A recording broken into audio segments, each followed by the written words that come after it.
Ladies and gentlemen, welcome back to Gotham City. I'm your host, Levi Rosman, and this is a podcast where I talk to people who live in the chess world on the 64 squares and at times beyond them. But in this episode, we are staying within the chess world, and this is a conversation from about a month ago with Ben Johnson. Ben Johnson is a husband, he is a father, he is a strong chess player, and he is also the host of the Perpetual Chess podcast. He is the godfather of chess podcasts, if you will. He interviewed me 2 times before I ever thought about launching a podcast of my own, so I'm very grateful to him for that.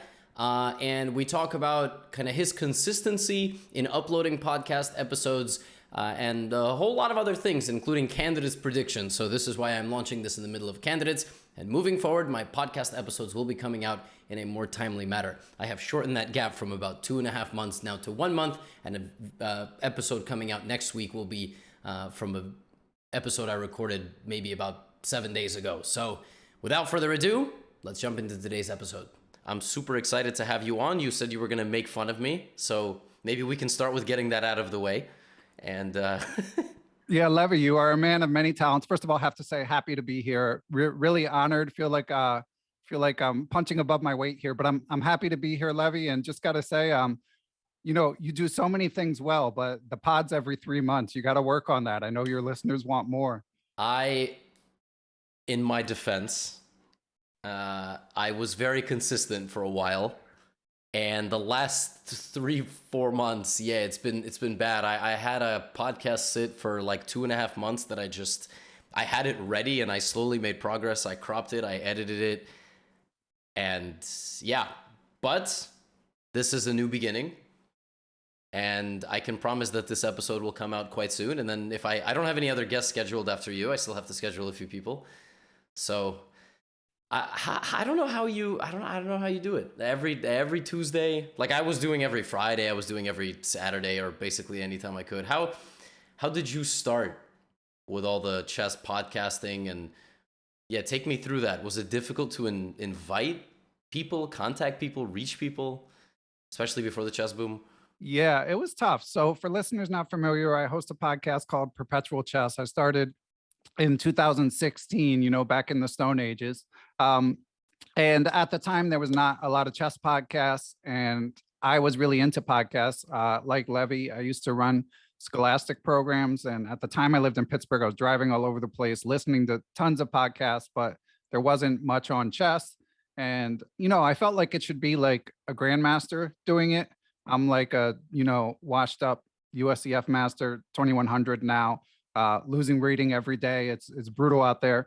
But I felt like it really shouldn't be me doing it, but I felt like someone should be doing this. And I waited for a while, and I did know a few people in the chess world. I went to school with Jennifer and Greg Shahade, and I'm old friends with Grandmaster Jan Gustafsson, and I know Mike Klein we used to be roommates in Brooklyn, as Levi and I talked about. We used to live in Greenpoint many, many years ago. So I thought I knew enough people in the chess world. So I figured, all right, let's line up a few interviews and see how this lands. And if I can line up a few more, we'll keep it going. And now, I didn't make money for a long time, but I enjoyed doing it. And here I am.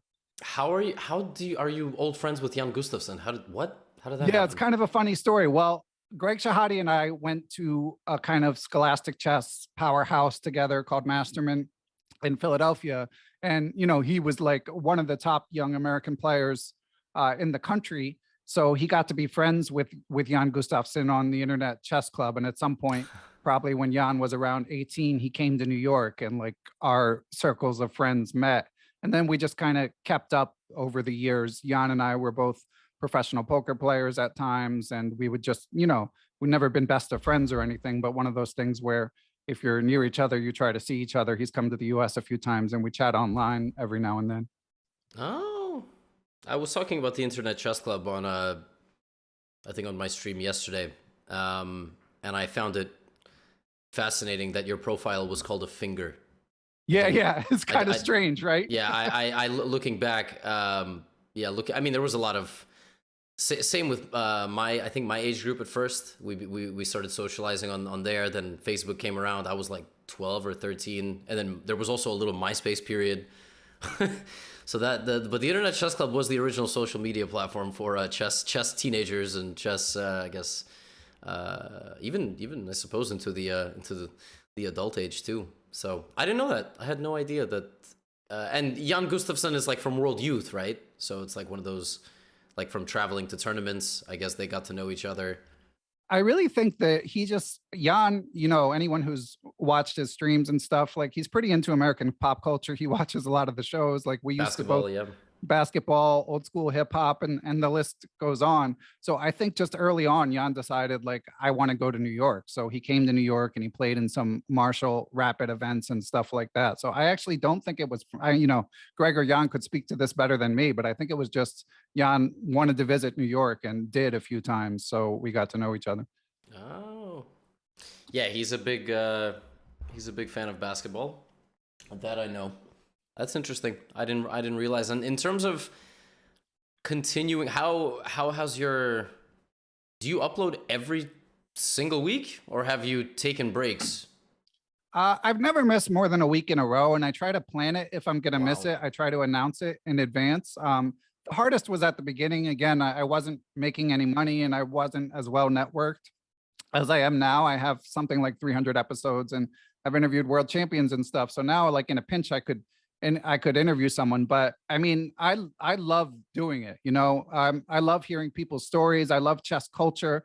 And I have enough variety of guests that it doesn't really get repetitive for me. So generally, like even if my family's going on vacation, something like that, like I'll generally try to work ahead because I enjoy it enough. And the other thing, Levy, I'm sure you can relate to this. I feel like there's so many people to talk to. Like as it is, there's so many people I want to interview that if I skip a week, well, that's like one less person I can have on the show. So it's not really like a chore to be consistent. I love the grind. And I just want you to know I'm not looking away because I'm not interested. I'm looking away because my dog has a ton of energy and is trying to eat my chair. Yeah, shout out Benji. we might get him on camera. Yeah, he has a lot of things to chew in the room, but he prefers to chew in the chair. Yeah, I'm in awe.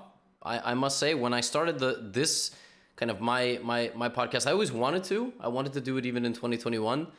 And the goal was to try to talk to people that otherwise would not talk to the general audience. Like that was my mentality. So I was hoping to get the super GMs or like, the Danny Wrenches, but like look behind the curtain of chess.com or something like that. And also like you said, just talk to, just ordinary people. They don't have to have a YouTube channel. They don't have to be a super GM. My biggest struggle, as much as I found it exciting and interesting to have conversations with folks, is at some point I was kind of upset because I found myself asking 2600 level GMs almost the same questions. And sure, they have different stories, and what I would like to do is listen to their stories and kind of chip away at a few things. But a lot of them, unfortunately, have a kind of sort of pretty similar approach to their careers. And yeah, that was my biggest struggle. And the other issue is, as much as I would like to talk to, let's just say, like random individual who might be doing chess here and there, people are fickle. They won't watch. So it's sort of frustrating that even though if it's like a good story, but in the long run, if I can manage my time a little bit better, I would talk to anybody and everybody. So you have my utmost respect for managing only not to miss like 1 or 2 weeks max, because as you said. Levy, yeah, I mean, of course, part of it is like, you're a huge success. Your YouTube is booming. You've got your sponsors. You've got your Twitch. Like, this is my gig, man. So I need to not screw this up. Like I consider myself extremely lucky that I get to do this basically as a full-time job. So I go in on the preparation. I give a lot of thought to who I have as guests. And yeah, I try not, it's hard, as you say, basically it's always going to come down to, is your guest compelling or not? But yeah, you do try to avoid sort of the boilerplate, like, I learned chess when I was 6 from my dad, and then he took me to a chess club, and then I started crushing everyone in sight. Yep. the sort of boilerplate interview. Shout out to all the 2600 GMs. I mean, the reason I launched one of the reasons I launched a podcast is I'm totally in awe of players like that. Like they're just like when I see them calculate, and if I get a chance to do a postmortem or whatever, nowadays you can just watch on YouTube. It's like, to me, it's like watching, the whatever cliche, LeBron play basketball, or even like Danny Green play basketball, whatever, like they're just so amazing at what they do. But I have learned over the years to sort of broaden the scope of who I interview. That's a fair point. Yeah. That sometimes you look at a Danny Green and, well, actually now he's injured because of that Yeah. a horrible thing that happened. So it's difficult to I wasn't going to say pick on the guy, for example, but yeah, it's true. Like, we look at sports leagues and the top players get all the attention, but number 150 will absolutely destroy just Right. about anybody, right? It's the same. And they might have better stories to tell, because Yeah. they might be more unfiltered. They might appreciate their station a little bit more. And yeah, there's some of that in chess as well. Yeah, they don't have to filter themselves and be worried about something getting taken out of context. And yeah, it's true. There's a lot. Yeah, of, like Pat Beverly, for those of you who follow the NBA, he wants the smoke. He's like, he wants the attention, because if he talks trash, people will listen. And otherwise people are like, well, why do I care what this like journeyman says? You saw what happened yesterday? Yeah. Yeah. I didn't know if that was what you were referring to. I had a whole day of watching his highlights, taking the train to and from the gym yesterday and biking. And I like to put on just random sports yakety yak when I'm like, biking or whatever, commuting, taking a shower. Like that's the stuff I enjoy. And I had so many highlights from Patrick Beverly, calling Chris Paul a cone.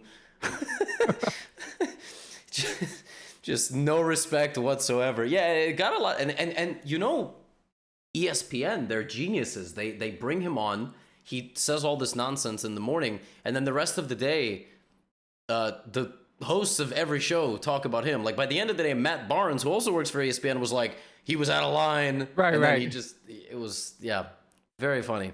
Yeah, luckily we don't have to talk about chess 24 hours a day. Even for someone like you can limit it to a couple of hours. Yes, it is true. I'm definitely mildly burnt out. It's something that in the long run, I don't think I want to do every single day, because the last couple of years and my entire life have been super intense. But yeah, for now, I'm sort of here. I was going to ask you who's the Pat Beverly of chess, but I don't know if we have one. Yeah. In terms of like, you know who it is? It's Danny Gormley. You know who he is? British Grandmaster. He wrote a pretty. He's got a new book out, but he also wrote a memoir, like inside a year of the chess circuit. That's like totally from the hip. And yeah, Wow. Obviously there's been some stories about him over the years, but I'd say that's who it is. That's interesting. Wow. Yeah. I mean, I don't know if it's a good. I mean, even Pat Beverly is quite a decent, basketball player, but in the yeah, exactly. in the big picture. Just looked outside, and there's a big police van just parked. So you're still in New York, right, Levy? Yeah, that was a dead giveaway. Yeah, exactly. Yeah. I'm still in New York. I don't know. I don't know what my future holds in terms of where I'll live or under what state code of taxes I'll find myself. Or yeah, it's tough when everybody's here. I'm sure you're in tri-state area, right? Yeah, I'm in central New Jersey, so I don't get to New York super often, but I lived in New York for 10 years, and it's definitely part of my heart, and might end up back there someday. But I know you talk about moving. I totally get it. It's the classic New Yorkers dilemma. Yeah, well, everybody's here, friends, family. It's tough to abandon all that. I mean, I've woken up in new residences and felt overwhelmed. I cannot imagine moving to another state or country and regretting it after a month. That's like, what are you gonna do? Yeah, it's interesting. Big streamers live in 0% tax states half the year, and then they'll move. Sorry, they live in a state like California, which is a high tax state, but then they'll move halfway to like Vegas, where they're registered as an address, and then they spend 6 months in one day there, and they're able to spend 6 months in one day there. Yeah. Right. I mean, I don't know. I just, IRS will not audit the podcast, I hope. But yeah, that is something that we haven't quite mastered, and I don't know. But we'll see. It's not so simple. So, I mean, you're around chess every day, so I feel like there's a million ways we can go. Um, you, man, I don't even know where to start. Honestly, like I have like 20 different questions I want to ask you. All right, let's start here. Uh, you recently started playing chess again over the board, like a lot, Yes, yes. I and mean, a decent amount. Yeah.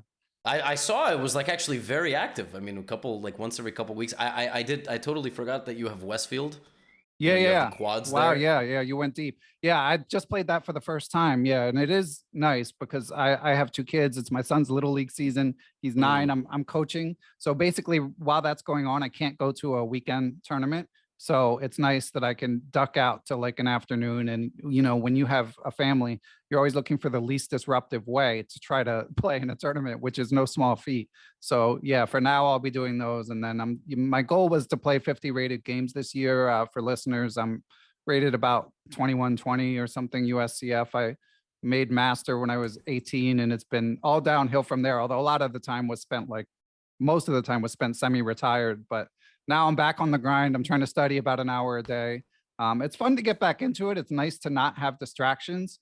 But yeah, man, as everyone always talks about, it's tough these days. All you internet wizards are nipping at our heels, and the kids obviously are monsters. Oh, the kids are, yeah, it's horrible. I there's an account on chess.com I have a huge rivalry with. It's probably a grown man, but it's an account from India called the Chess Child, and it's a profile of literally a baby. Right. And I lose to this baby like 70% of the time I play it. And it's like 2750 blitz. It's true. Levy, Yeah. I got to get the update. I apologize if you talk about this stuff on stream. No, it's okay. The GM quest, is it still alive? Uh, it's a good question. The content and kind of the whole journey, which by the end of it might be 100, maybe 200 videos of various trainings and games, maybe. I mean, it's an open-ended, it's never closed. But I don't think I'm going to be playing and studying seriously for a bit. I'm working on a few things. Once those few things are out of the way, maybe. But yeah, I'll have to go all in terms of, probably seeing a sports psychologist, studying more than the hours before my games, which is Right. literally the only time I study. Yeah. Um, Yeah, man, yeah. it's tough. Props to you for even trying. You're so good already. I mean, 2700 blitz, whatever it may be. But yeah, it's tough at the top. It's tough up there. It's Well, hard enough. I wouldn't insult the top by calling me the top, Okay, but I mean, you're in the neighborhood of GM strength. In blitz at least. Yes, on my good days for sure, and definitely when Yeah. I was in form.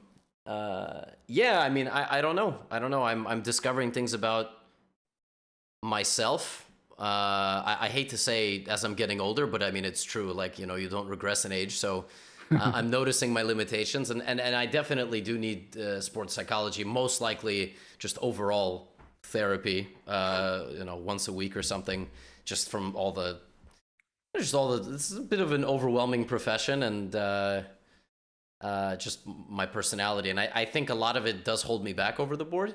I'm definitely more free flowing when I'm playing blitz, and when I kind of like am not caring so much. Literally not caring, I should say.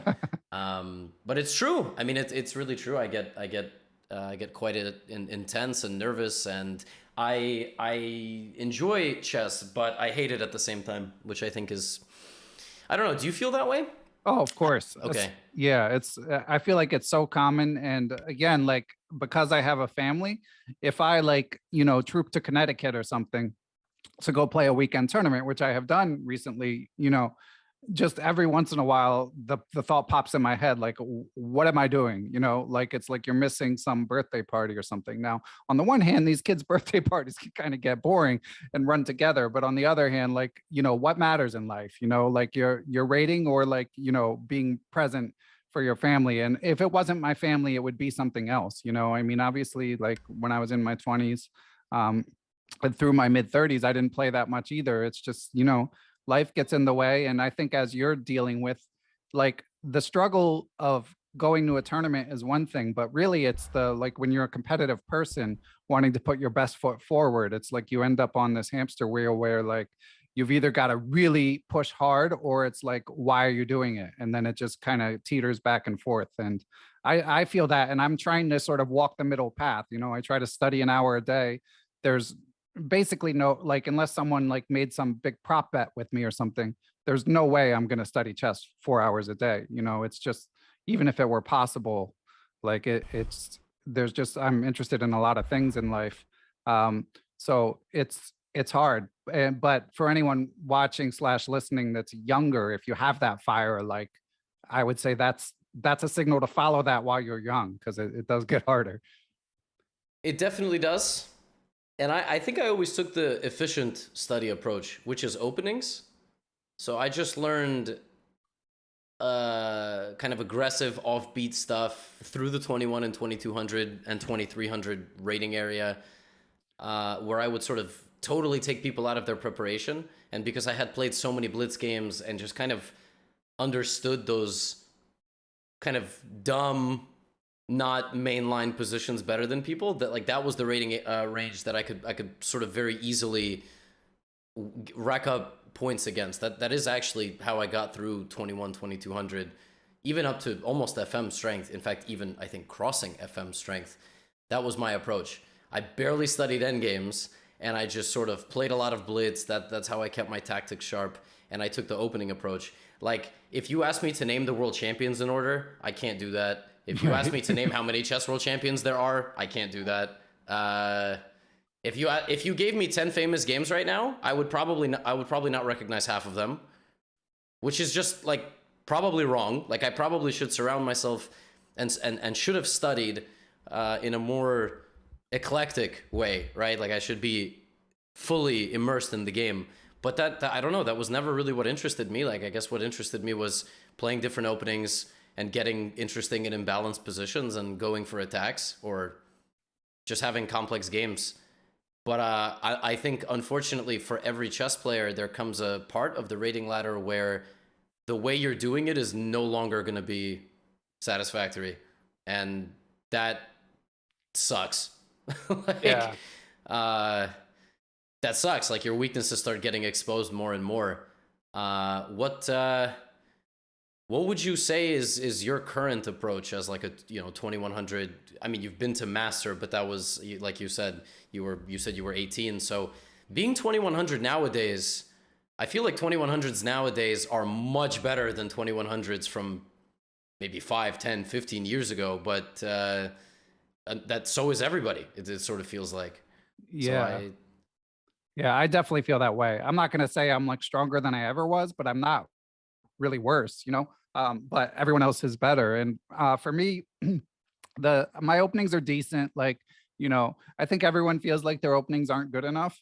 But like I try to be objective and sort of step back and look at the data. And like my positions are fine out of the opening objectively, even though I feel like people are always catching you with some crap. Like it's like water finding a leak. Like when you sit down to play at a tournament, they will find the one thing you don't, you know, you aren't prepared for. Like I yeah, heard your interview with Fader Holtz and you were talking about the fantasy variation. yeah, Like that was so dumb. That was I mean, you're a public figure. So for you, it's like a little more obvious, but I feel like even if it's just random chance, like they'll find the thing that you're like, the one thing that you're like, oh, I should probably study this, and then you don't, and then boom, it's on the board. So that happens some, but nonetheless, openings aren't the reason why I'm not like 2300. A lot of it is I could be tactically sharper, which is tough because I think visualization and calculation are the hardest thing to improve. And I'm working with a coach. Shout out to Grandmaster Axel Bachman. And he says I need to work on converting advantages. He's just like, you need to play with more energy. You need to and you know, you need to put people under pressure. So that's kind of the aspect of my game that like I feel like is somewhat helpable. You know, look at some games of Mikhail Tal, sharpen up my my repertoire, and grind the tactics, and we'll see what happens. Mm. Well, yeah, grinding tactics always, right? Like Yeah. this is really always something. And what I did at times is I've made brand new tactics accounts like on Chess Tempo, and I had to put in an answer in 30 seconds. Like I just forced myself, or it was Right. wrong. I mean, even if it's wrong. Yeah. And I don't know, there's not much more demoralizing and stuff in chess than thinking you're right on a tactics puzzle and seeing a giant red answer when you put it in. Right. But yeah, like that's one thing that I did. But I'll be like completely honest. What pushed me from 21 to 2200 was learning the Caro Kann. Like I learned the Caro Kann at a time where it wasn't so popular, and the main lines that were being recommended for white did not prove convincing. Like it was a time where black got ahead of white, and I wasn't just equalizing with black. I was just straight up getting winning positions from the opening, which was really unheard of. And I purposely never learned things like the Sicilian or E5 because I don't care that the top guys play it. I want to learn what I want to learn. And then what got me from 21 high to 2300 was the D4 sidelines. Like I just played Trumpowski, and everybody's opening repertoire was out the window. They had to play on my terms. And it worked. It worked for a very long time until, well, I don't know. I mean, I got to 2400 playing occasional Trumpowski's, 2400 FIDE, which is like, it's really no joke. Yeah. Now I try to mess around within main lines, and that doesn't always work. And like I said, now I have to adjust. Now I really should be playing the main lines, but I don't want to study them, and it takes a lot of time. And yeah, that's sort of my that's sort of my current issue. Converting advantages too, though. Like I frequently totally misevaluate positions where my opponents have counterplay. I don't know. There's not much worse of a feeling either than being over the board and you're sitting there for 10 minutes, you play a move, and you go, wait, can my opponent do that? I didn't even look at that. And it's the best move. You ever felt that way? Oh yeah, for sure. But I mean, one thing to say about your rise, Levy, is like, you credit your openings, but obviously you have some tactical talent. Like again, your blitz rating sort of reflects that. So I think that what worked for you might not work for a lot of people. Like, I think you just needed to, excuse me, you just needed to get out of the opening and kind of know the position. Whereas some other people might actually need to like get better, they might need to calculate better. Yeah, it's true. As much as people can argue talent versus hard work, some of our brains are, you give the same sample size of people a position or something like that. Some people are naturally drawn to certain moves, I think, and some people might not be. And then some people might stop themselves from playing too aggressively for various reasons in their brain. It happens a lot to me too. Like sometimes even in the middle of a blitz game, I have a decision and I have a bad feeling about a certain move, but I'll play it, and my bad decision was justified. And the less moments you have like that, the better. And Magnus doesn't have many of those moments at all. Maybe 1 in 100 or something. 1 in 1,000 moves. He'll make a move that he knows might not be great, but he'll go for it anyway. So, and it gets lower and lower, as you go down the rating ladder. Yeah, I enjoyed your video of Magnus clowning people Untitled Tuesday. Oh, I mean, it was insane. He just shows up, B3, B6 every game, and goes 10 out of 11. It's really amazing. It's something to behold. I hope he plays it more often. We'll see. We're recording this on Tuesday. Oh yeah, that's true. Yeah, that was amazing. I really thought he was going to play the evening edition, but I had a feeling he wouldn't. I mean, I thought he was just sort of, wins the morning title Tuesday, doesn't elaborate. Yeah. Goes home. Also kind of nuts that the one time he played, Hikaru had a historically bad title Tuesday. Like that. I mean, you can't make it up. I mean, I wanted them to play. I'm not cheering for them to have bad events. I really wanted them to play. And like, you can't write it. Magnus shows up and it just throws everything goes haywire. He wins it seemingly effortlessly. If he played the stuff more and more, I mean, imagine Magnus in Arena Kings. Just shows up for 2 hours, but I think Arena Kings is sort of below him. I was 2 opponents away from playing Magnus. So wow. In the second round, I played Sarana, and he was 2 places below Magnus, so I was very close. But I beat him, so... I was gonna say, you must have played him at some point. Magnus? Yeah. Oh, no. I beat Sarana. So you've never played Magnus? I played him one time in a Lichess game in like early 2018. I mean, back when I was a nobody and Magnus was Magnus. Right. And I was better, actually. I was playing on my touch screen laptop back then.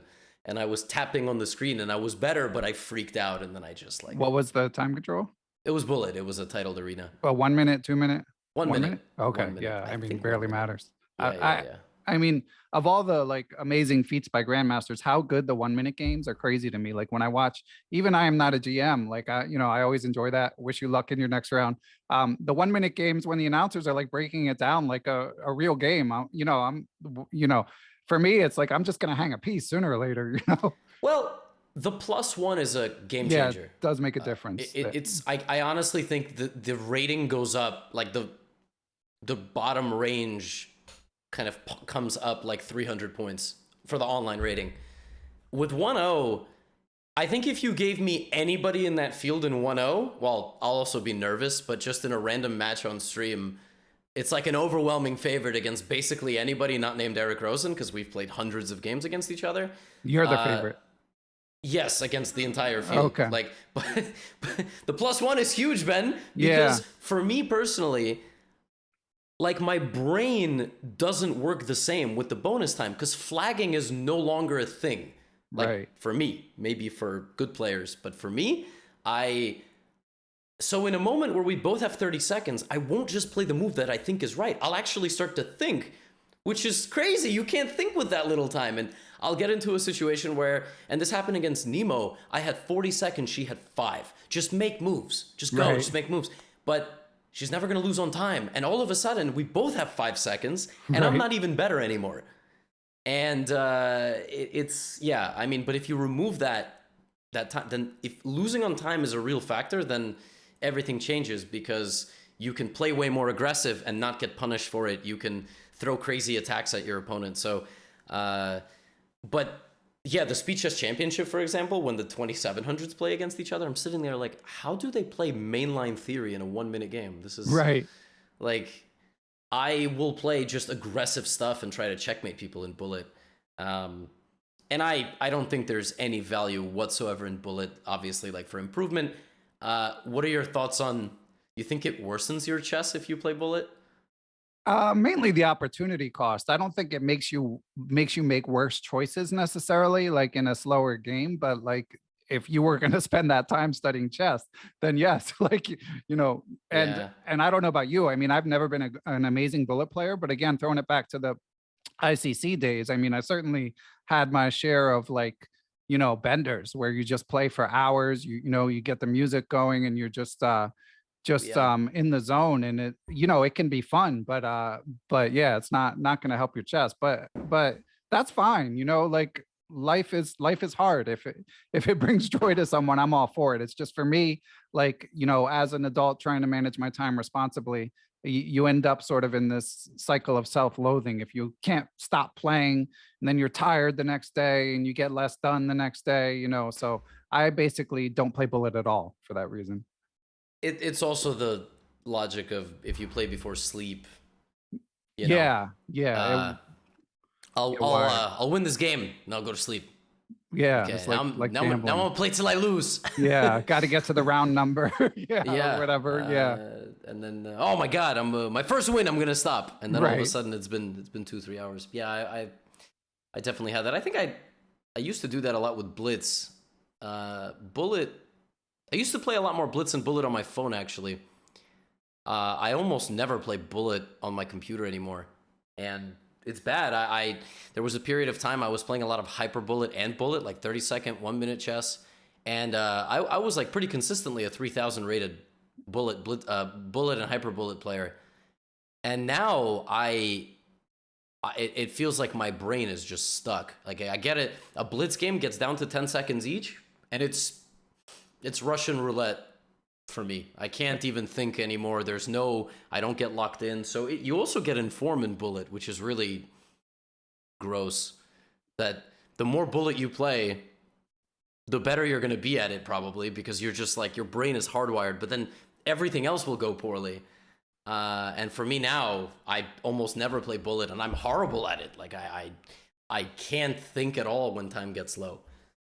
I'll freak out, panic, do something dumb, lose, get checkmated in a game I was totally winning.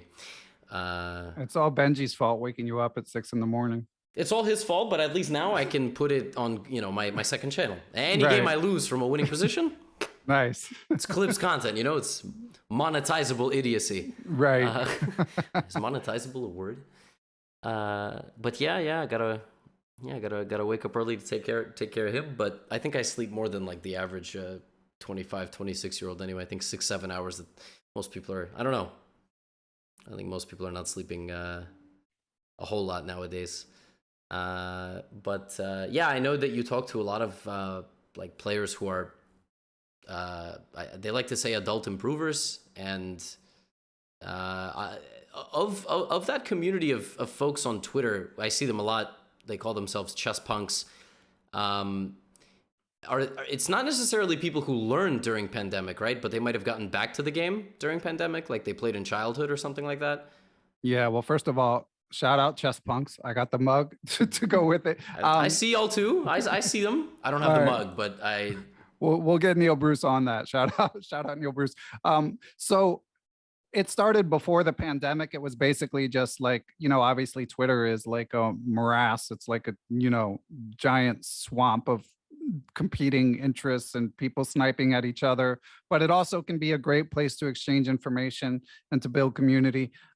So anyway, people were looking for a hashtag to use, like for people who basically come to Twitter looking to talk about chess and share puzzles and talk about like what they're doing to work on their game, rather than to like, shit post and Yeah. argue about politics.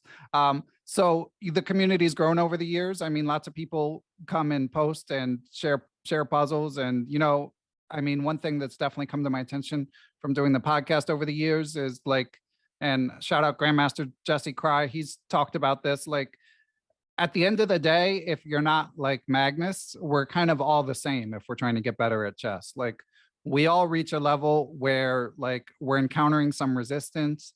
And of course, when you're rated, say, 1100, there is some lower hanging fruit in terms of how to improve, especially if you're newer to the game.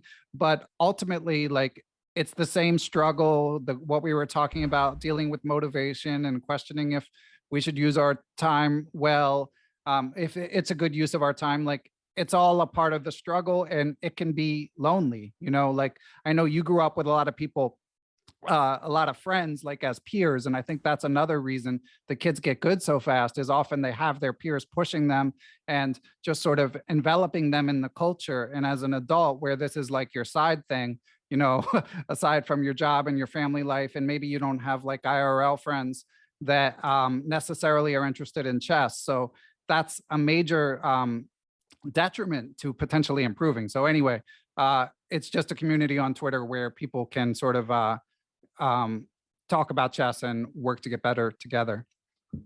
That's sort of what I figured. Yeah, it seemed like a hashtag that folks can communicate thoughts and ideas to one another.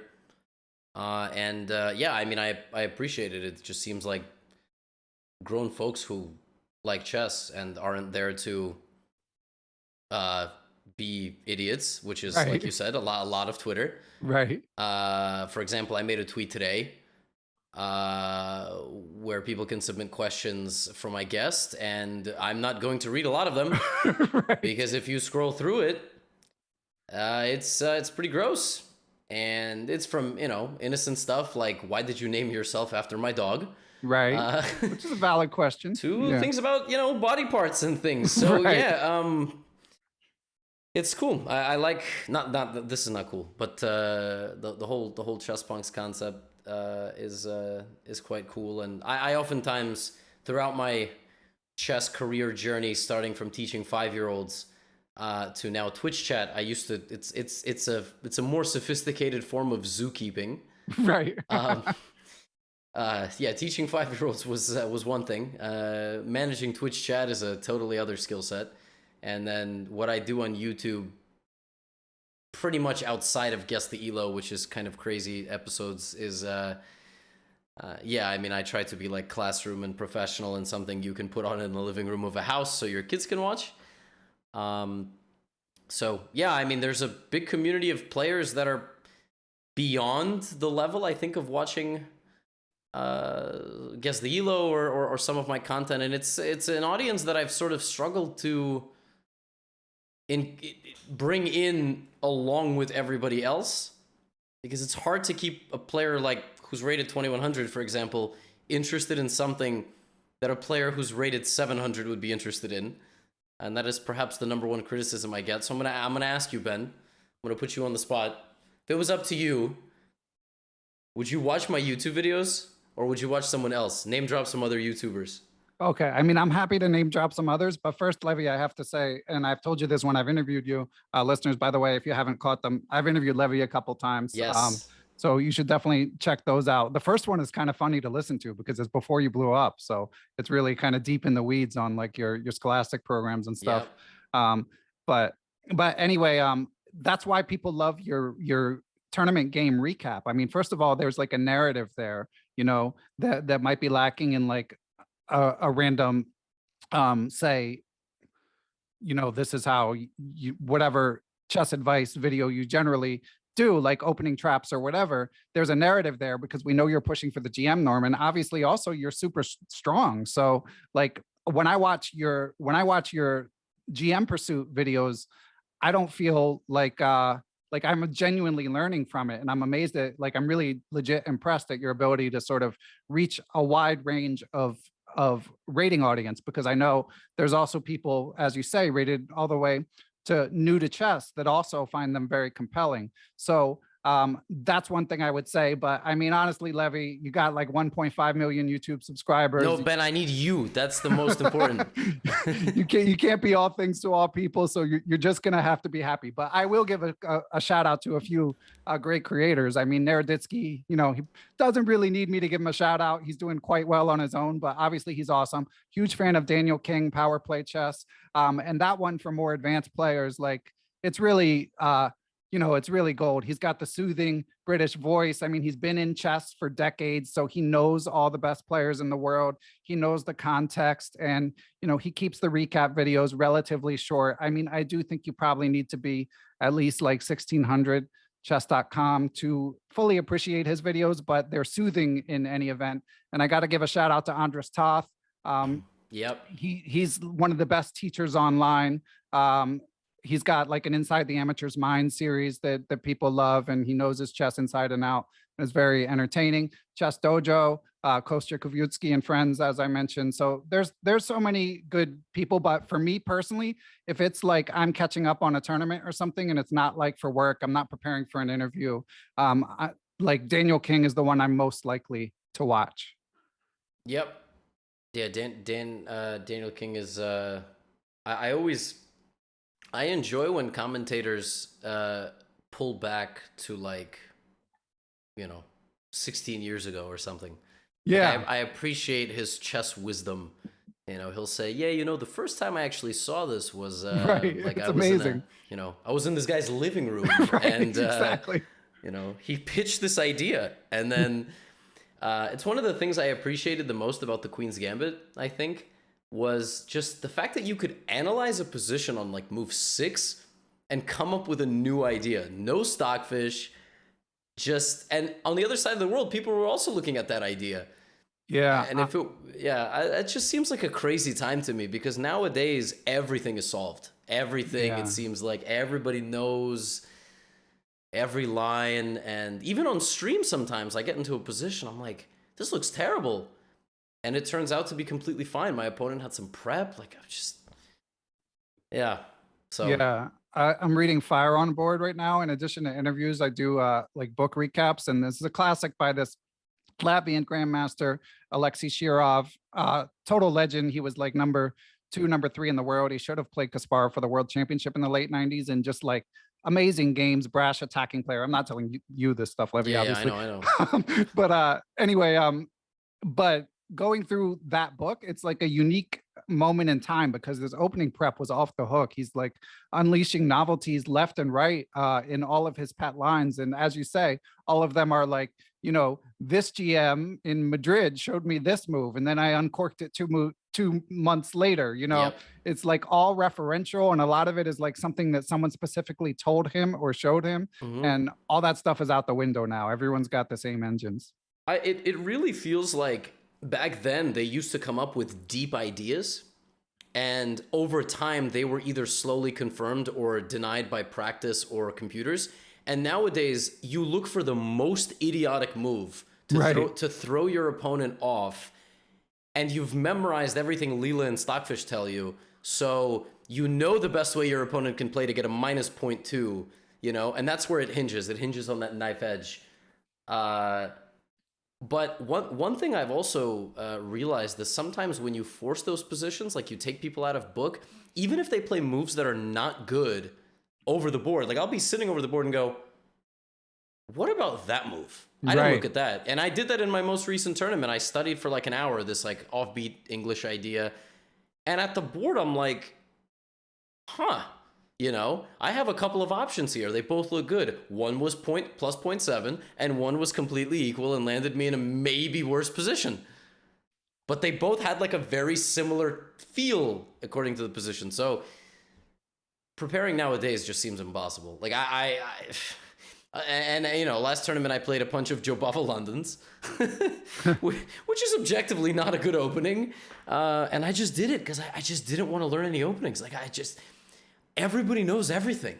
And yeah, Shirov in the 90s was uncorking just disgusting ideas and in crazy openings that nobody had ever seen before. And now you just don't get that anymore. You just really don't. I mean, you get some stupid looking move that is a novelty, and if they play right, that it's equality, and if not, then and the thing is, both players need to be willing, and if they're not, then they're not. It's just so I don't know. It's sometimes better to watch games from the 90s and 80s, like Fire on Board. Yeah. That's one chess book I actually tried to read back in the day. It holds up pretty well, but yeah, it's definitely a moment in time. Yeah, Shirov got screwed. Yeah. That whole story is kind of nuts. The exact story is what Kasparov was like, I don't want to play Shirov because I'm going to kill him. I'd rather play Kramnik, and then Kramnik basically just... I mean, basically they couldn't, the top line story is they couldn't come up with the money, you know, what went on behind the scenes in terms of the money not appearing, like there's speculation, and I couldn't really say with full authority, but I mean, it seems like if Kasparov wanted the match to happen desperately, like it could have happened, Right. and Shirov, like his career was never the same. That's obviously it's not easy to get to play for the world championship. So yeah, it's a bummer. And he was like such a bright talent. I mean, obviously he's still an amazing player, but like he was really just like jacking people in that book. It's crazy. Yeah, and the to be top 5, let alone number 2 basically in the world in the 90s. I mean, that was a crazy time. That was the peak of Kasparov. Anand, right? Like, I mean, everybody was just a monster in that era. It's the same in basketball. You try to compare eras. Like, would a team of like Jordan and like the 4 contemporary other best players beat a current? It's different because now we have a 3-point shot. We have different offensive like refereeing. But man, I almost feel like I understand that top 5 nowadays might beat top 5 from the 90s of chess, but wouldn't you love to see it? Kasparov, Kramnik, Anand, Shirov versus, well, Anand is almost still He's still there. Yeah, amazing. But who would you take? I want to take the 90s top 5, Kasparov. I feel like nobody could beat Kasparov at his peak. I mean, he does seem like he had that aura of invincibility, and the way that he won tournaments, it's like by 3 points, just like destroying the field left and right. I mean, Magnus seems like he wins almost every tournament, but I feel like he wins them by 1 point, which is sort of more indicative of his playing style. But I also think like, again, getting to what you're saying, it's more unfair to compare because Kasparov had like this massive operation. He had sort of advantages of scale because he made the most money, so he could have the biggest team. He gets fed the best ideas, and he's already the most talented player. So I think there was a way that sort of like his advantages compounded in a way that doesn't necessarily happen the same way. Like again, with what we're saying with engines, obviously Magnus can still hire the most people, but everyone's kind of on equal footing in terms of like opening prep. Yeah, I mean, nowadays a well-versed engine using not during the game, in their free time. Right. 2300 might come up with opening ideas that even Magnus can use. Yeah, I mean, of course, Caro famously works with Chris Littlejohn 2400.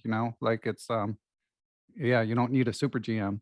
Yeah, there was there was an account on Chessable. I forgot the name of it, but I mean that account published a couple of opening courses, and in their bio they said that they're a 2000 2100 rated player, but they've been used by super GMs, or Right. Yeah. at least 2600 GMs.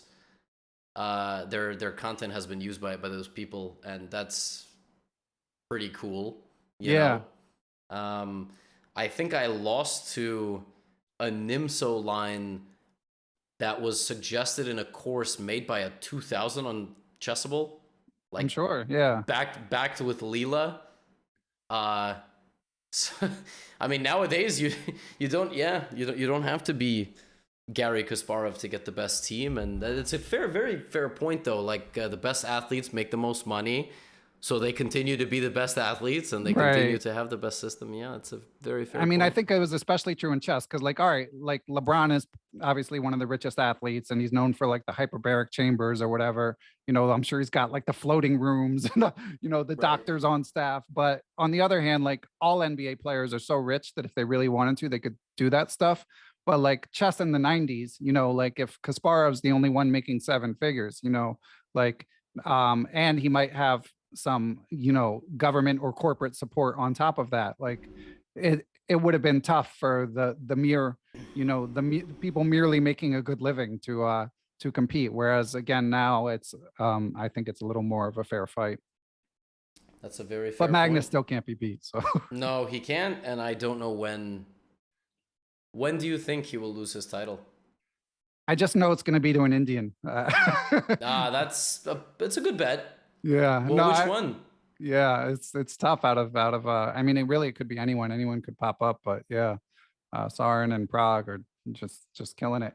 I mean, I think the bigger question with Magnus is, will he play? I mean, it's I see a lot of people online saying that he's like bluffing, and that's just not how he rolls. And like, I just interviewed the aforementioned Jan Gustafsson, who's on his prep team, and he told his team before the match, this is probably the last one. Like, this is not like some elaborate deep fake, like he's basically, he could change his mind, but he's not planning on playing most of the people who would win the candidates. So I think if he did play, um, I think honestly, even Ali Reza, I don't think could beat him just yet. So yeah, No. I think Ding would have the best chance, but Magnus would probably win. That's so fascinating that he doesn't want to play because he doesn't enjoy like the whole process much anymore, and I guess the reward isn't worth it, kind of a thing. Yeah, well, the reward is like everything's the same. Right. So it's like all this sacrifice to maintain the same station. I mean, you can try to motivate yourself with the historical analogs, but like Right. that requires a sort of a certain mindset that he maybe doesn't have, or maybe it's like he's mildly motivated by that, but not enough. I mean, he's got a pretty good life. So it's yeah, I empathize with him, even though I really want him to defend his title. It'd be so fascinating if he actually just declined to do it. I don't know. We need Hikaru to win the candidates. Yeah, Well, that's yeah, I mean, I'm rooting for Hikaru or Ali Reza, and he would play Ali Reza for sure. Hikaru, I think at least someone would throw a big bag of money at him, so it'd be interesting in that respect. But honestly, I'm not sure if Magnus would play it. I think Magnus would play it. What? Of course he would play. For the big bag of money, I think. He's Yeah, it's true. he's It's already true. got a big bag of money though.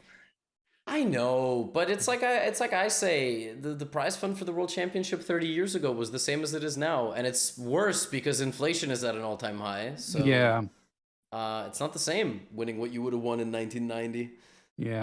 to what you could win in 2023. But he just doesn't seem like someone that motivated by money generally. Like, um, you know, he he I have plays a when hot he take. wants to play. I think we don't know anything about Magnus. Yeah, but then what are we going to talk about, Levy? I Of know. course, we don't know anything about Magnus. I know, but it's this. I have to fight my Twitch chat about this too because we talk about chess boxing and Magnus, and they're like, Magnus is jacked, and I'm like, how do you guys know that? Right. Stop. Like, you don't know. He's probably in shape, you know. I'm sure Right. he. But who knows? Who knows? Yeah, it's. I don't know. You know, it's true. We can speculate, but I feel like Hikaru or Ali Reza winning the candidates would be the best case scenario. I cannot imagine a situation like if Caruana wins, is he really going to play Caruana a second time? Yeah. I don't think that interests him. Yeah, I'm afraid not. Yeah. And But then, again, like maybe Sinkfeld would offer a lot of money for that, but I don't know if he'd be as motivated. but what happens if so a guy wins the candidates? What's the next step? Is the next step FIDE contacts Magnus and says, "Hey, let's schedule a match"? FIDE goes in a dark room, brings in some oligarchs, Right. has some secret conversations, and emerges months later with a venue and a and a prize fund that's the same as 30 years ago. So yeah, I don't really know, Interesting. and I do think the people at FIDE, they don't have the easiest job, but yeah, there's some stuff that could be done better, and hopefully we'll continue to move things forward. That's actually, yeah, but it's a great point. I mean, maybe it's just a matter of he wants more of the process, maybe, and more of the who knows. Well, I mean, his manager, Peter Hein Nielsen, who's always quick to say that he's speaking for himself, but you've probably seen him arguing with Emil Satowski of FIDE on Twitter, and he's always stridently advocating for more transparency, which obviously I'm in favor of transparency as well. But it is interesting someone that close to Magnus is constantly pushing for changes in the system. So. And then we got the Russia-Ukraine stuff on top of that with FIDE's Russia affiliations. It's a bit of a mess. Basically, every major sponsor that has been affiliated with World Championship is always Russian. It's a nickel company. It's a computer company. Yeah. Computer company. It's always Russian law firm. Yeah. And it's very interesting to see what's going to happen. I feel like chess is big enough. Like I feel like MasterCard is working with Play Magnus. Obviously, you've got your crypto thing in the background. Like I feel like there's no reason like corporate sponsors should be interested in sponsoring a major event, and we should be able to raise the prize fund. I feel like the visibility is high enough, so it's mainly a question of leadership pounding the pavement. I think so, but I also think that historically, for many, many, many years, FIDE has kind of a Russian. It's like an extension of Russia. So yeah, I don't see that control being surrendered to the West, let alone someone in the United States. I mean, maybe there's someone in Europe who's going to become the president, and I actually don't know. Maybe you know better than me. Is it just sort of something that like FIDE it's a French acronym. Yeah. And I don't know the history of FIDE that well. I know who's run it, but there is really no reason it's an extension and has a history rooted in Russia. Is there? Like, theoretically, couldn't FIDE be anywhere? Yeah. I mean, and I don't think, and it's not, I don't think it's like a formal relationship. It's just that's where the money's coming from. But, there's another election right now, like as we record, again, Tuesday, May 17th, like Dvorkovich is running again. Now he's got Anand as like his deputy. So obviously utmost respectable grandmaster on its team. And no like major competitor has been announced, no major opponent. So until that changes, and again, I feel like Dvorkovich, like independent of the Russia-Ukraine stuff, he's done a few good things. Of course, I wasn't a big fan of the breast implant sponsors of the women's championship, but overall they've made some progress. But yeah, I mean, they've been tough to unseat over the years. Yeah, that's a weird one, man. I remember that caused a lot of conversation. That was a good. Thank you for reminding me. Yeah, Some there's so stuff much just. crazy stuff happens that it's hard to keep track. Yeah, it's true. It's true, and that's a totally separate, obviously, Pandora's box. But it's interesting. Yeah, I don't know why it's just really so Russian. I guess it's just from the middle of the 20th century when Soviet chess started exploding and they sort of paved the way. It's been Russian ever since. But Well, I mean, when Kasparov ran against Ilyumzhanov, I'm sure I mispronounced that. I mean, he really tried to unseat them. And even though he's obviously born in the Soviet Union, he's sort of Western by culture now. And he couldn't unseat them because, they vote by delegate. And a lot of the people from the countries apparently were just like bought and paid for. So I don't know to what extent that is still the system, mm, but even in like electoral politics, it's very tough to unseat an incumbent. And yeah, Russians have been the incumbent and they know how to win elections. So it's a struggle. I mean, honestly, with the Magnus stuff, like that's one thing that would be interesting is, and again, FIDE does do some good things. So I'm not like full scale advocating for this, but it'd be interesting if he like just launched his own organization and said, and part of this, like I was again talking with in my recent interview with Jan Gustafsson, we both like classical chess. We both would miss I mean, not always, but at least when it comes to the world championship. But it's not unfathomable to me to see Magnus just decide, you know what, I'm going to make my own world championship and it's going to involve mixed formats and it's not going to involve FIDE. And like, if he's the one playing, like, it's not crazy to me that there could be competing factions like there were in the 90s. well, almost like there were from a consistency standpoint. Yeah, I mean, Kasparov tried, Yeah, like you I said, mean, Ilim Junov, and he also made the PCA. yeah, Yeah, preceding that, yeah. yeah. So I don't know. Maybe Magnus will try, but I don't know. I mean, hey, Karyakin is threatening. He's gonna try Yeah. online platform, and it's crazy. My course's website is not accessible if you're in Russia Wow. because it has chess in the name. It's Yeah. Gotham chess, you know. So I think anything with chess and then .com is blacklisted. So it's pretty crazy. Yeah. Uh, Crazy times. yeah, yeah. Do you have a favorite for the candidates? I mean, I was looking at the odds. I'll call them up. I had a feeling you were going to ask this. I mean, obviously, if I were just going to, well, not obviously, but if I were just going to bet on one person and price weren't a thing, it would be Ding. I mean, I do think obviously Fabiano is rightfully right there with him, Mm-hmm. but Ding is just like, the other top players kind of speak of him in revered tones. And um, even he had that bad first half of the candidates, but he was super strong in the second half last year.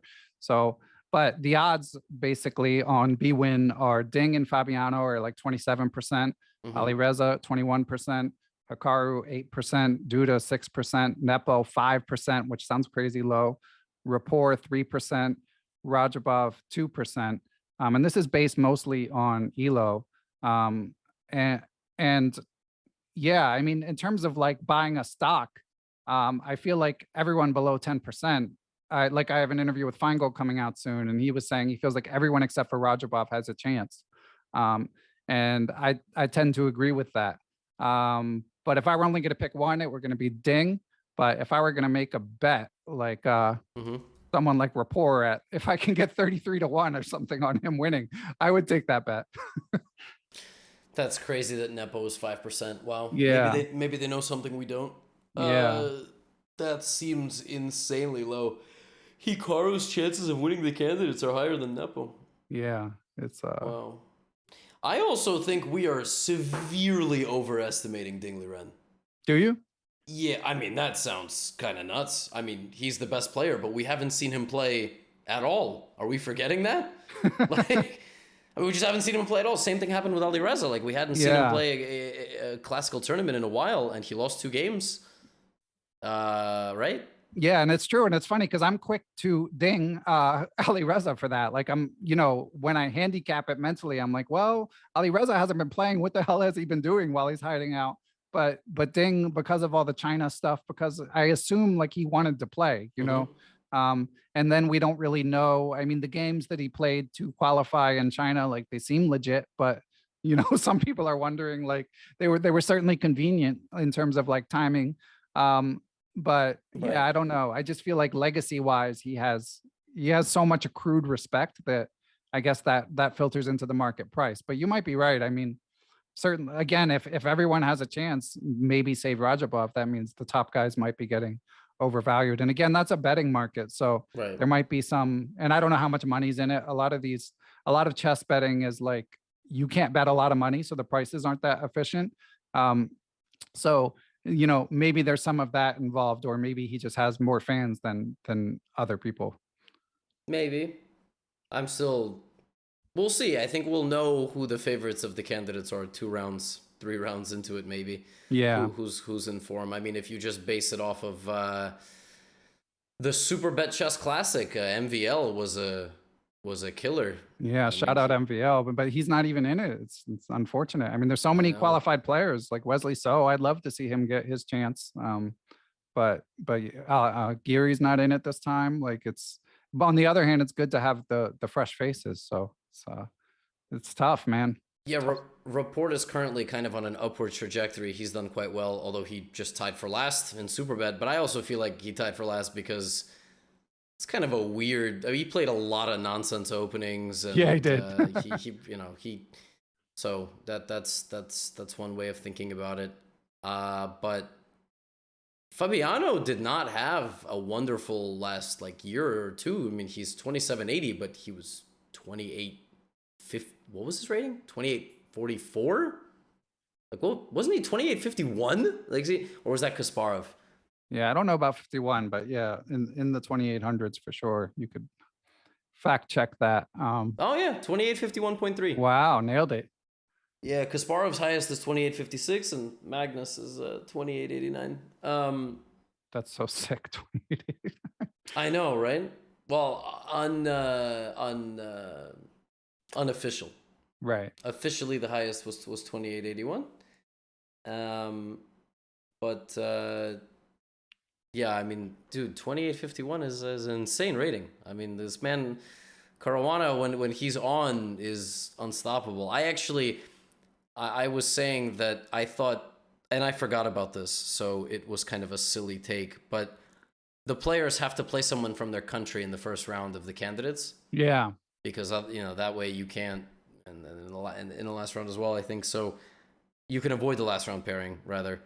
And I think Hikaru got a terrible first round pairing. Like, I think playing Fabiano with Black is literally the worst pairing you can have. I mean, yeah, that's tough with his opening prep. Yeah, you just gotta desperately hope to stabilize, and you lose the first game of the candidates, we're gonna know who's who pretty quickly. All right. Well, is this too much of a hot take? Who's gonna finish last? Yeah, let me think. I mean, potential future interview at stake, Yeah, exactly. Rajabov, he likes to draw, so I don't know if he would finish last. I guess the question might become like, who would embrace the volatile strategy? Like Grisha noticeably does this in the candidates. Like, I think he's, obviously he's got like a gambling background, successful poker player, and he's achieved basically everything except for playing for the world championship. Yep. So he takes a lot of chances in the candidates. But to me, there's not necessarily I think that's the correct mindset, especially if you're less strong. But I'm not sure who would embrace volatility like that. Maybe Nepo. Maybe Nepo would go for feast or famine, which could give him like an elevated chance of being last. If I were Hikaru doesn't need my advice. But if I were Hikaru, I know that he's really tightened up his repertoire and he's way more solid than he used to be. But it does feel like at his station in life, he should be going for a high volatility strategy, because who cares if he comes in fourth or fifth, and if he came in last, it's no big deal for him professionally. But if he could win it, it's major. So maybe Nepo or Hikaru both have higher chances of winning and higher chances of flaming out. Not Report? Maybe. I don't know. I mean, I feel like it's his first one. I feel like I could just see, I mean, I know he's got the creative opening repertoire, but nonetheless, like he could be looking to lay a foundation, whereas Mm, these other guys could just YOLO it. So, but sheer speculation, of course. I like that. Yeah, YOLO, as the kids say, or Yeah. stop saying. Oh, if you Now, got to let me know if the kid stops saying something, Levy, because I'm an old man. So Ben, I have no idea. It's the disconnect between myself and my little brother, who's 11 years younger than me, feels like 50 years. Sometimes I feel like the humor I grew up with, some of the things I grew up with, it's like we've society has shot forward. 50 years. Like, you know what a tone indicator is? no. So you're now supposed to write on Twitter thing. Like, have you ever seen someone write something and then /s, meaning sarcasm? No, interesting. I've seen that on Reddit. You say like, "Oh yeah, I should have known," and then you put like Right. /. So I've seen that on Reddit. Apparently, there's like 100 of those, Oh, crazy. and that Wow. like indicates how you're supposed to read it for people that like can't tell. And I didn't know what that was. Huh. Um, among other things. Now you can't be proficient in Twitter unless you know L plus ratio. You know what ratioing is? I know what ratioing is, yeah, but Okay. I don't know L plus ratio. LW. You get a W, it's a win. Okay. L is, Gotcha. yeah, it's a bad thing. Right. Um, and yeah, you get ratioed. Um, my favorite thing is when someone's trying to like troll with something idiotic, and then someone responds to the troll by saying ratio, and then that person gets like 200 likes, Right. Yeah. and the first person liked their own tweet, Right. which is not a good reality to be in. I feel like you shouldn't even have the ability to like your own tweet. I just feel like it's kind of depressing. Like Yeah. it's sort of implied. Um, yeah, I mean, Candidates is coming in a couple of weeks. Are you playing anywhere? Are you Chicago The Open candidates, or my invite must have got lost in the mail. No, no? No. no big tournaments until again until my son's little league is done, and even the World Open, it looks like I'm not going to play. So I'm going to try to play some local action stuff, and I might try to escape weekend Swiss in Connecticut, something like that. I played in the Marshall a couple times. I rejoined the Marshall. Ooh. So I might hop up to New York once baseball season's over, but I don't know, man. Like I have a family, so these 5-day tournaments, even though the World Open, like I've played my share, I enjoy it, but it's hard enough for me to get away for 2 days as opposed to five. So I think, and I don't really need to do norm events, like I'm not there. So I'm just trying to sneak in games here and there. Well, Ben, as an individual who generally had his wife around up until 13 days ago when she had to travel for visa renewal reasons, let me just safely tell you that having another person to take care of a house and a live creature Yes. has driven me to near insanity alone. So yeah, don't leave for 5 days, man. I mean, it's pretty crazy. I'm at a point. I had him in daycare for one day, and it was the best day. I was not worried at all. I was Yeah. like, "There's no way he's having a bad time. There just isn't." I'm totally so. How old are your kids? They are 6 and 9. Okay, So they're so just getting old enough where like they don't need us as much. But right. with the dog, couldn't you hire like a sitter to just come kick it and make your life easier? Yeah, well, daycare is easier. I am so sensitive about addresses and Right. That makes sense. um, on every app, I'm just a letter. I'm not even a Right. yeah. Um, so like Ubers.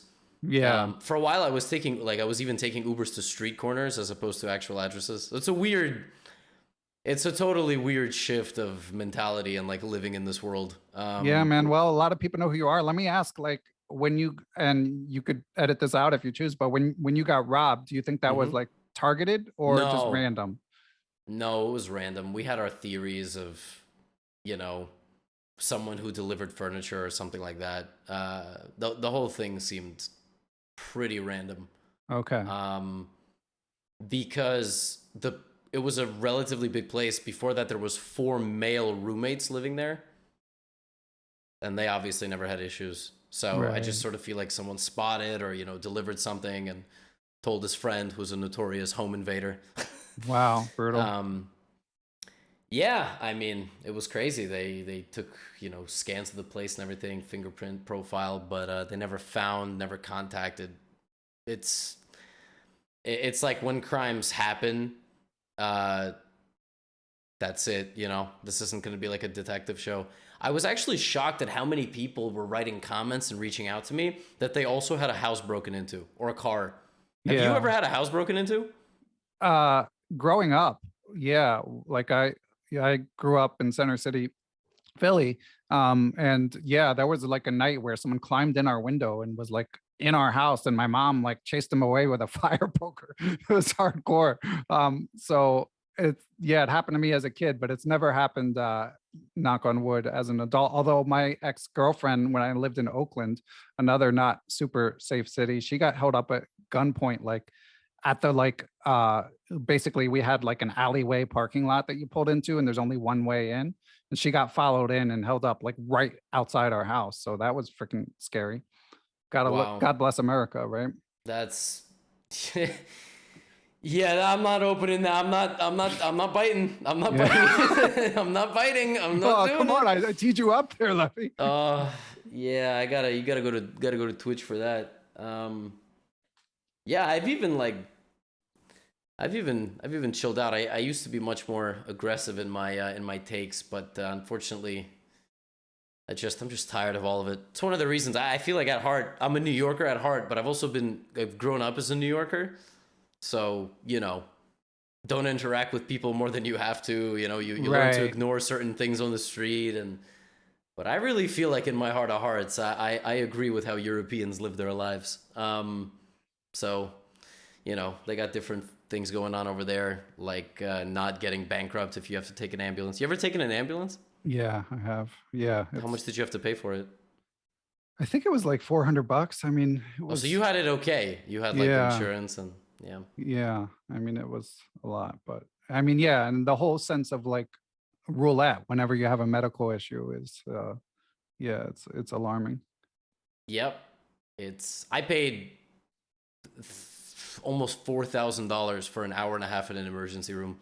Yeah, it's nuts. So the bill was actually insane, but then my insurance took some out of it, and then they were like, "You have to pay the rest." Right. So yeah, I've had that. I've had that come too. But yeah, I'm not biting. I'm not biting. But you are back to streaming more, right? As far as I can tell. Yeah, in April I did over 100 hours. So what changed? I'm the kind of person who I get into a certain habit for a bit, and then I can snap myself out of it, like totally cold turkey style. Like I can just basically flip a switch, and I can sort of force myself to do things a certain way. So that's really all that happened. I fell into a rhythm of I just really wasn't enjoying streaming. I didn't, I did, I that's sort of it. And I was sort of trying to find my ways of other ways of filling that time. Right now, I wish I could go back to that actually. Right now, I'm sort of addicted. Every day, it's just part of my routine. 2 to 4 hours, just boot it up, play some Blitz, we have different things like game analysis. I'm going to do a hot tub stream pretty soon. So, I was writing people's usernames on my face just to keep it interesting, whatever. People say I sell out.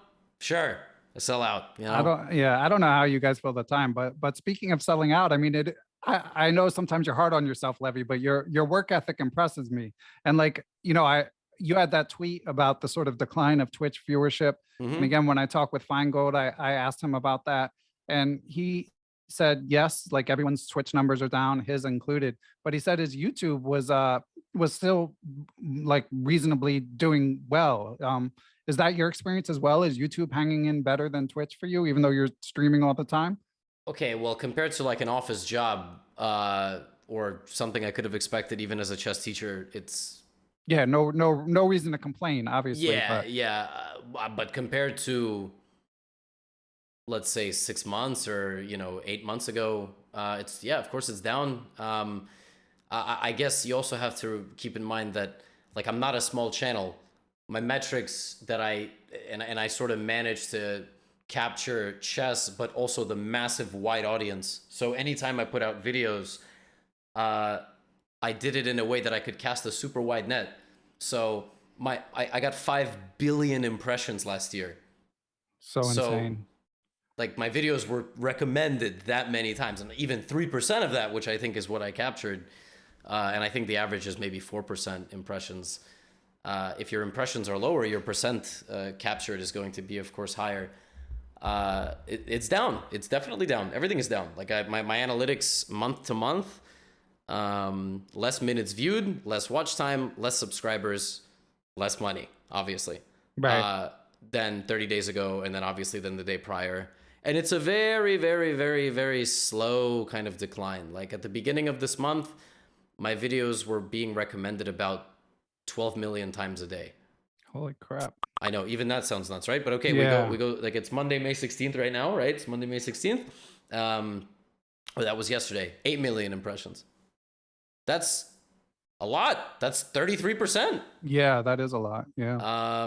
And that was yesterday. But like for the rest of this month, it was actually, yeah, exactly. It was sort of around that. So it's it is a lot. And I guess I have the responsibility to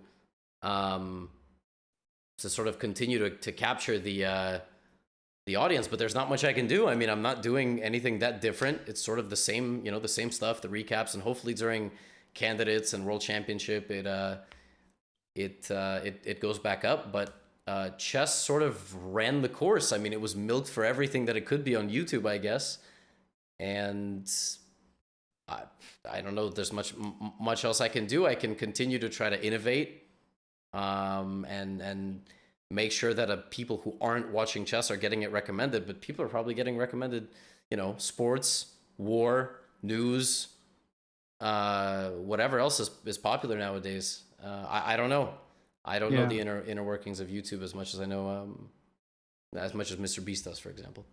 Well, I mean, yeah, I mean, the conclusion that Ben and I came to basically was like chess is finding its level. It clearly grew from Queen's Gambit, but there was a Mhm. bit of a sugar high, and at some point, probably around this summer, like we'll have a clear view of where your viewership sort of grows from and my listenership on Perpetual Chess and whatever it may be. Like, but as you say, hopefully there'll be little influxes with stuff like the candidates coming. But I'm just glad you're sticking around. In our last interview for Perpetual Chess, you made it sound like you might move on to other content at some point. So I was glad in your tweet and to hear you talk now, like you're going harder than ever promoting chess. Harder than ever. Yeah, got some stuff to hopefully do, and yeah, I think long term, I'll put things in place. And the thing about YouTube is you have to be here every day. Like Yeah. if I don't post a video for 2 days, my 24-hour revenue goes down by about 75%. Wow. That's So crazy. yeah, so I don't know. Like if I left for a month, what would happen? Like how much would the passive income be every single day? I don't know, and I don't want to know, because the process to pick it all back up is also brutal. I mean, I didn't make a video for about 7 to 10 days when the Indonesia thing happened. It was horrible bouncing back from that. So Yeah. Well, that's Eric dropped off for a while when he went to play in Iceland and stuff, right? Didn't he? yeah, he drops off for sure. He drops So off, I'm sure but he's giving you the intel on this. This is I am Eric Rosen. I'm sure most people listening yeah, know. we definitely talked about YouTube and analytics and metrics, but he's just okay with it. I'm not. That's Yeah. sort of the thing. I'm like addicted. I have to keep pushing. It's part of my routine. Some days I do nothing except make a video and do a 3-hour stream, and the rest of the day I'm just tired.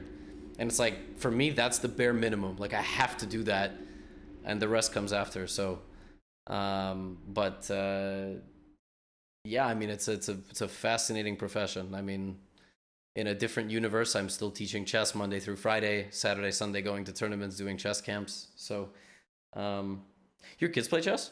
Speaking of, Not really. My son knows how the pieces move, but he's not really interested. My 6-year-old daughter, she likes to play we play like collect the coins, like you put little markers and then you both have rooks and you try to see who gets more. Um, she likes the mini games, but we haven't expanded to actual chess yet. I got you. No natural. Is it like a school system where there's chess or no? I started doing a program at one of their schools, but Mm, after the pandemic, I'm not really doing school programs either anymore. So there's a bit of chess, but not at their school. And my son is the one who seems like he has the personality for it. He likes games more than my daughter, mm-hmm. and he, for whatever reason, he's just decided he's not that into chess, which is fine. But like Yeah. he's funny. He's I could see him being a chess fan. Like if I'm Mm-hmm. like watching candidates coverage or some big event and I start to tell him about it, he'll get into it and he'll ask like who won and stuff like that. He doesn't really care about playing. I think that's a lot of the people who came in on the wave. It's like they don't even know what's going on. They just watch my recaps or something. That's Yeah. and I think Well, a lot of these people tournaments do blend together, in their defense. they do. I only know about them. I mean, I don't know when some of these tournaments start. I just see some Twitter posts. I'm like, oh, that's in 2 days. Yeah. The promotion is just atrocious. No disrespect, listen, to their social media teams and whatever, but it is hard to break it all apart, and it's all closed events, so you don't get to see the best players actually challenged because there's no incentive for them to play any opens. Yeah. So you're not going to get 2750 versus 2580 young GM from Uzbekistan or something. I do love when the occasional Mm-hmm.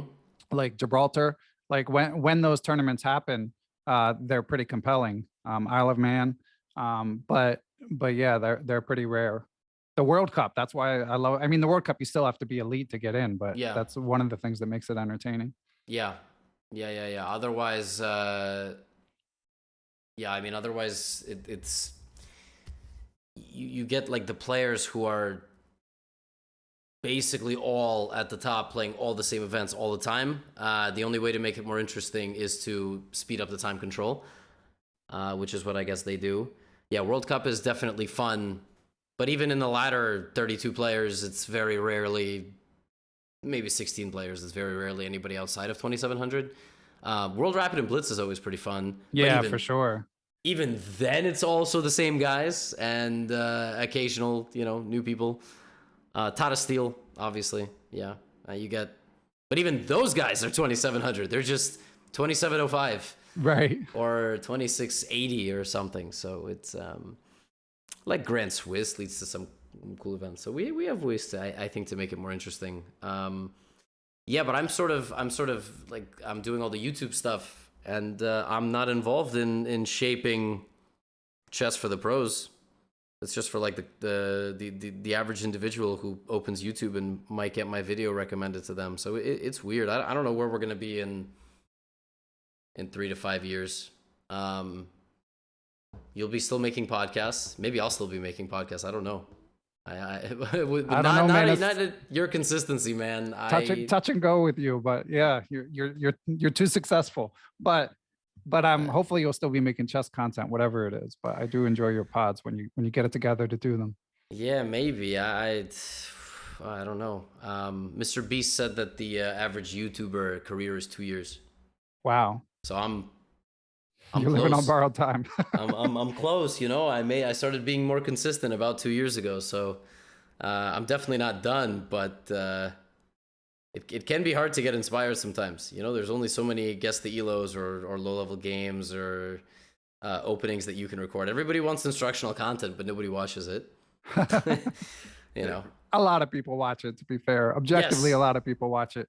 And let me ask you, Levy, like you mentioned you track your own analytics a lot. Like, do you watch for up and coming chess YouTubers? Are you like, oh, I got to keep an eye on this guy? And I know you mentioned in our last interview, like you want to be like, you do take pride in being the most popular. So both from a competitive standpoint, but also just sort of from a like content curation standpoint, are you like tracking the up and comers?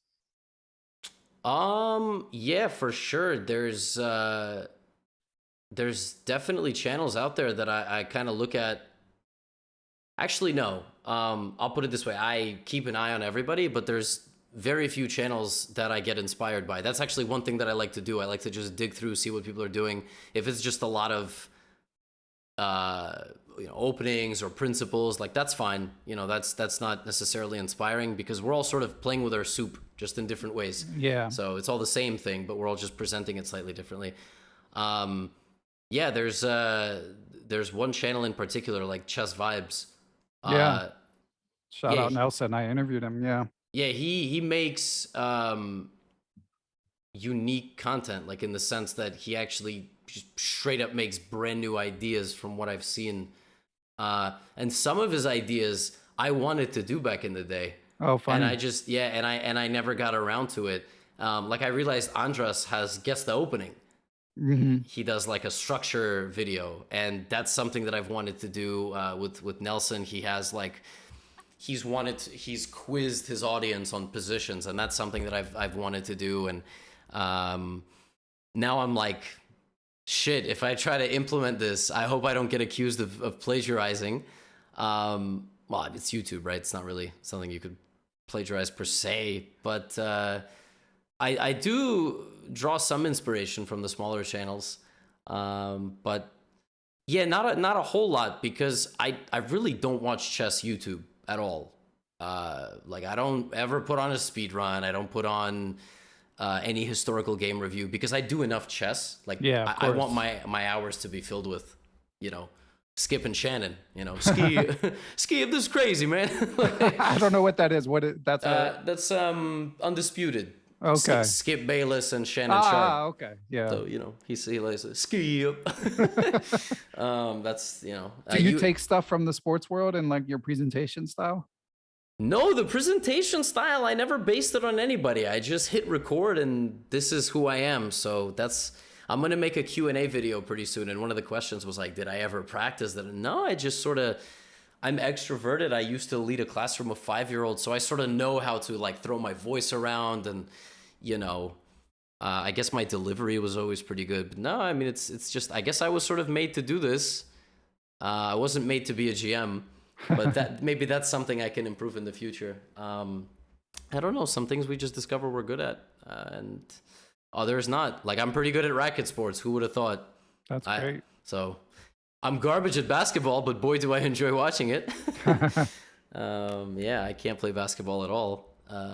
But like I think I'm legitimately the worst candidate on earth. If I have to make a 3-point shot to save the planet, like there's 8 billion people, do not pick me. Wow, it's like that, huh? Yeah. Huh.